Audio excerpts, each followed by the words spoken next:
मृत्यू पावतो तेव्हा माणसा मेल्याच्या नंतर जी माणसाच्या शरीरात मधील हाड राहतात फक्त त्या मानवी हाडाचा हा सापळा आहे. तर मानवाच्या शरीरात एकूण हाड किती असतात? 206. तर लहान मुलांच्या शरीरात किती हाड असते? किती असते? 270. तर प्रौढ माणसाच्या जे वयस्कर माणसं असतात त्यांच्या शरीरात 206 हाड असतात. जेव्हा माणूस मृत्यू पावतो, निधन होतं, तेव्हा याचे फक्त हाड राहतात. तर बघा, हे आपल्या शरीराची रचना, आपला सापळा आहे. तर हा अवयव कोणता आहे बाबांनो? हे डोकं, आपलं तोंड. मग या तोंडामध्ये आपलं जे डोकं, आपला मेंदू कुठं असतो रे बाबांनो?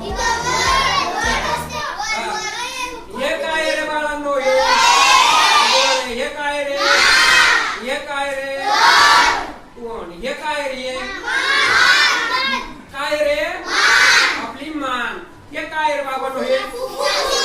हे आपला छातीचा पिंजरा आहे का? आपल्याला हाड आहेत का? बघा बरं तपासून. त्याच्यानंतर हे हाड कुठलं रे? हे पाठीमागचं, याला माकड हाड म्हणायचं. कोणतं हाड? किंवा आपल्या पाठीचा कणा काय म्हणायचं? कणा. हे आपल्या ह्या इथला भाग, किडनीला रक्षण आणि आपल्या जे लिंग असतं त्या लिंगाचं रक्षण करण्यासाठीचा हा भाग असतो.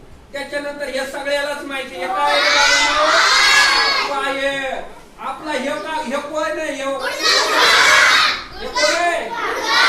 गुडघा. ही तर कोण असतं इथं?